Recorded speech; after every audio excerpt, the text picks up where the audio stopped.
ሰላም ጤና ይስጥልኝ። የሚዛን ሳምንታዊ ዜናዎች ይዤላችሁ ቀርብ ያለው ከዜናዎች ጋር ቆይታ ማደርገው መርያም ዩሴፍ ነኝ። አብራችሁ ይቆዩ።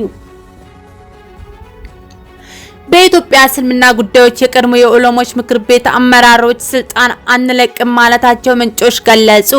በኢትዮጵያ እስልምና ጉዳዮች የቀድሞ የዑለሞች ምክር ቤት አመራሮች ስልጣን አንለቅም ማለታቸው ውስጥ ምንጮች ለሚዛን የገለጹ ሲሆን በዑለሞቹ መካከል በስልጣን ሽኩቻ አለመስማማቶች መከሰቱ ተገልጿል።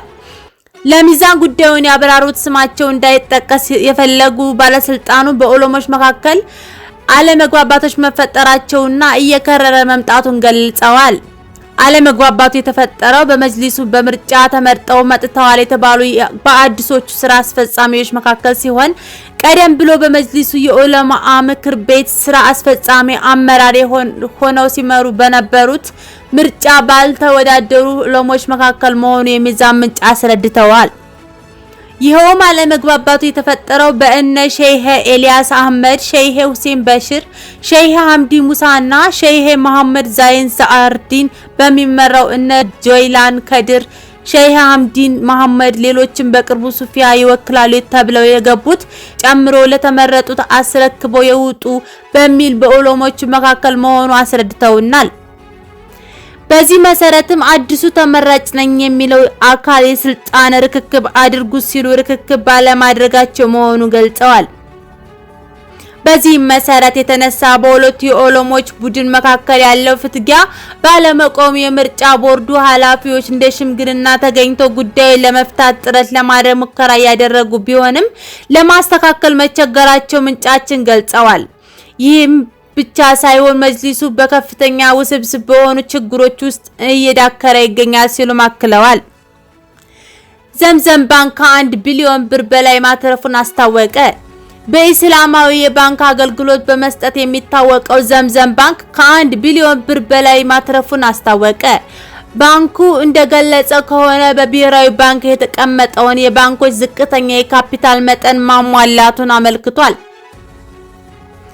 ባሳለፍነው ሳምንት በአዲስ አበባ ሚሊኒየም አዳራሽ 5ኛ መደበኛና 4ኛ አስቸኳይ ጠቅላላ ጉባኤውን ያካሄደው ዘምዘም ባንክ በተጠናቀቀው እንደ አውሮፓ አቆጣጠር የ2024 እና የ2025 በጀት ዓመት ከታክስ በፊት ከ1.23 ቢሊዮን ብር በላይ ትርፍ ማስመዝገቡን ገልጿል። ባንኩ አክሎም የባንኩ አጠቃላይ የሀብት መጠን ወደ 19 ቢሊዮን ብር ማደጉንም ገልጿል።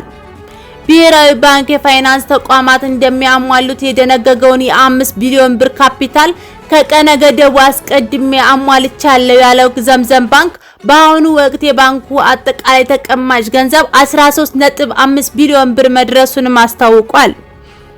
አሁን ላይ በአጠቃላይ የባንኩ ሰራተኞች ቁጥር 1732 እንደደረሰ አስታውቋል። በተጨማሪም የቦርድ አመራር ምርጫ ማከናወኑን የገለጸ ሲሆን አዲስ ህንጻ ባንኩ እየገነባ መሆኑን ገልጿል። ኢዜማ በመጪው ሀገር አቀፍ ምርጫ እንደሚወዳደር አስታወቀ። የኢትዮጵያ ዜጎች ለማህበራዊ ፍትህ ፓርቲ ኢዜማ ባሳለፈው ሳምንት በሰጠው መግለጫ በ7ኛው ሀገር አቀፍ ምርጫ እንደሚወዳደር አስታውቋል። የዘንድሮ ሀገር አቀፍ ምርጫ በአስቸኳይ ሁኔታ ውስጥ የሚደረግ ምርጫ መሆኑ ያሸሸገው ፓርቲው በምርጫው ተሳታፊ እንደሚሆን ገልጿል። ፓርቲው ባወጣው መግለጫ ምርጫውን አስመልክቶ ለመንግስት ቀጣዩ ምርጫ ዴሞክራሲያዊ ለማድረግ ከሁሉም አካላት በላይ ከፍተኛ ኃላፊነት ያለበት መንግስት ነው። በጠቅላይ ሚኒስትር እና ሌሎች ከፍተኛ አመራሮች በኩል እንደገለጸው ምርጫው ነፃ እና ፍትሃዊ ለማድረግ በገባው ቃል መሰረት እንዲሰራ በተለይም የጸጥታና የመገናኛ ብዙሃን ተቋማቱ በህግ በተሰጣቸው አግባብ ብቻ እንዲሰሩ በማድረግ ኃላፊነቱን እንዲወጣ ሲል ጥሪ አቅርቧል። በይርጋ ጨፌ መጅሊሱ መስጂዳችን ለመንጠቅ 3 ሙስሊም አባቶች በግፍ ማሳሰሩ ተገለጸ። በይርጋ ጨፌ መጅሊሱ 3 ሙስሊም አባቶች በግፍ መስጂድ ካላስረከባችሁ በሚል ማሳሰሩ አባቶች ለሚዛን አስረድተዋል። በይርጋ ጨፌ የመጅሊስ ምርጫም ይሁን የመስጂድ ምርጫ አልተደረገም ያሉት የአርባ ምንጭ አባቶች ይህ በሌለበት ትክክለኛ ታዛቢዎች ባሉበት ምርጫ ይደረግ ቢባልም ህገወጡ የይርጋ ጨፌ መጅሊስ ግን ጸባ ጫሪነቱ አላቆመም በማለት ገልጸዋል። ማህበረሰቡ የመጅሊሱ አወቃቀር አካታች እንዲሆን በተደጋጋሚ ጥያቄ ቢያቀርብም አልተደመጠም ብለዋል። ሆኖም ምርጫ ባልተደረገበት ህጋዊ ህዝባዊ ተቋም በሌለበት ሁኔታ በከተማዋ በሰላም የሚታወቁት ሁለት መስጂዶች መስጂድ ረሃማ እና ሌሎችም ጨምሮ የመንግስት ስልጣናቸው ለጥቅማ ጥቅም የሚሸጡ በየእርከኑ ያሉ ሰዎችን በመያዝ መስጂድ አስረክቡን በማለት ከወር ጀምሮ ማህበረሰቡን ሰላም ነስቶ ይገኛል በማለት ቅሬታቸውን ለሚዛን ገልጸዋል። በህዝበ ሙስሊሙ የተመረጡት የመስጂድ ኮሚቴዎች በቃን ተረከቡን በሚል ህዝቡን ከሳምንት በፊት ቢሰበሰቡም ህዝቡ ጉዳያችን ዳር አድርሱልን በማለት ምላሽ መስጠቱ የአካባቢ ነዋሪዎች ከአርባ ምንጭ ገልጸውልናል። ጉዳዩ በመነጋገር አልሆን ሲላቸው ወደ ሸሪዓ ፍርድ ቤት መውሰዳቸውን የገለጹ ሲሆን በእጃዙር ፍትህ ለማዛባት ሞክረው ለመጅሊሱ እንዲፈርዱ አስደርጎ የነበረ መሆኑን አስረድተዋል። ነገር ግን ሰበር ሰሚ ችሎታ በመሄድ የተደረጉት ውሳኔዎች ሽረት በማድረግ ቢወስኑም ያንን አልቀበልም በማለት በኃይል ያስረከቡት በማለት ለጸጥታ አካላት ደብዳቤ መጻፍ ከጸጥታ አካላት እንደደረሳቸው ገልጸው መጅሊሱ መስጂዶችን በኃይል አስረክቡ በማለት ከሰኞ ጀምሮ የጸጥታ አካላት እየተጠቀመ መሆኑ ገልጸዋል። የጸጥታ አካላት በሃይማኖት ቤት መግባት ማስፈጸም ህገ መንግስቱን በመጣስ መስጂድ ለማስረከብ ሶስት የመስጂድ ኮሚቴ አባቶች በኃይል ወስዶ ማሰሩን ለሚዛን አሳውቀዋል። በይርጋ ጨፌ መጅሊሱ ባሳመራቸው የጸጥታ አካላት የታሰሩት አባቶች ዩሴፍ መሐመድ፣ ጃፋር መሐመድ፣ ሰባ አለሙ በቀን 8 እና 9 የታሰሩ መሆናቸውን ለሚዛን ገልጸዋል። በድሬዳዋ የዘሊኢ መስጂድ ኢማምና ሙአዚን በመጅሊሱ ደጋፊዎች ድብደባ እንደደረሰባቸው ተሰማ። በድሬዳዋ የዘሊኢ መስጂድ ኢማምና ሙአዚን በመጅሊሱ ደጋፊዎች ድብደባ እንደደረሰባቸው የሚዛን ምንጮች ከስፍራው ገልጸዋል። በድሬዳዋ በዘሊኢ መስጂድ የመጅሊሱ ድጋፍ ያላቸው ወጣቶች መስጂዱ የዳዕዋ ጀማዓ በማስተናገድ ዱዓ በማድረጋቸው ኢማሞችን እናንተ አታስፈልጉንም በማለት ተሰብስበው በመጅሊሱ ከለላ ተደርጎላቸው በመምጣት ኢማሙንና ሙአዚኑን ከመስጂድ ደብድበው ገፍትረው እንዳስወጣቸውና ሶላት እንደተቆረጠ የአይን እማኞችን አስረድተዋል። በዘሊኢ መስጂድ ድብደባ የደረሰባቸው የመስጂዱ ኢማም ሼህ አብዱላሂ አብዱል ወሊ እና የመስጂዱ ሙአዚን የሆኑት ኡስታዝ አብዱል ሰላም መሆናቸው ምንጮቻችን ገልጸዋል።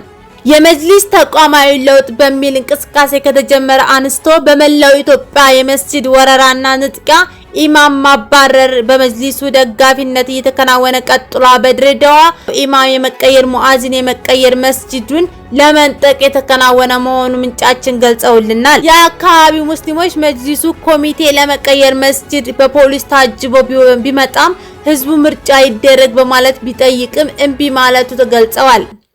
በመጅሊሱ ህገወጥ ድርጊት ያዘነው ሙስሊም ማህበረሰብ ተሰብስቦ ለተፈጸመው ድርጊት ተገቢው ምላሽ እንዲሰጥ ጠይቀዋል። ደብዳቤ ማስገባቱን ለማወቅ ተችሏል።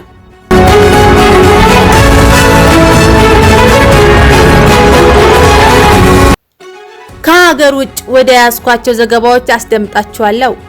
በፊልስጤም በፈራረሰችው ጋዛ ከተማ በቱርክ ድርጅቶች ድጋፍ ለ200 ጥንዶች የጋራ የሰርግ ስነ ስርዓት ተካሄደ።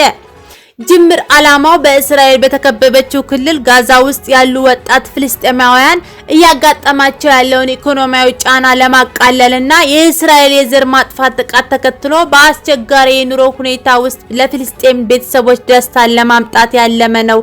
በተያያዘ ዜና በጋዛ ከተማ ከ2 ዓመት መከራና ስቃይ በኋላ ገናን ማክበር በመቻላቸው ልጆች የገናን ዛፍ ያጌጡ በማየትና የገናን አከባበር ቀደም ብለው በቤተ ክርስቲያን በመገኘት የመዘምራን መዝሙሮችን በመለማመድ ደስታቸው መግለጻቸውን አልአረቢያ ዘግቦታል። የማህበራዊ ሚዲያ ተጽዕኖ ፈጣሪ ዛችር ዴርኒዮቭስኪ በአውስትራሊያ ቦንዲ የባህር ዳርቻ ላይ በተፈጸመው ጥቃት በመኪናው ጥቃት አድራሹ ጋር ከደረሰ በኋላ ከጀርባ ሄዶ በመያዝ በሁለት ጥይት የተመታው መነጋገሪያ ሆኖ የሰነበተው አህመድ አልአህመድ አስመልክቶ በተከፈተ የጎፈንድሚ ዘመቻ እሱን ለመደገፍ ከ2.5 ሚሊዮን ዶላር በላይ በመሰብሰብ እስካለበት ሆስፒታል በመሄድ አስረከበ። አህመድ አልአህመድ ባለትዳርና የሁለት ልጆች አባት ነው። ሚዛን ሚዲያ ሰብስክራይብ፣ ፎሎ፣ ላይክ፣ ሼር በማድረግ እንዳይረሱ። በቀጣይ እስክንገናኝ መልካም ጊዜ ተመኘው።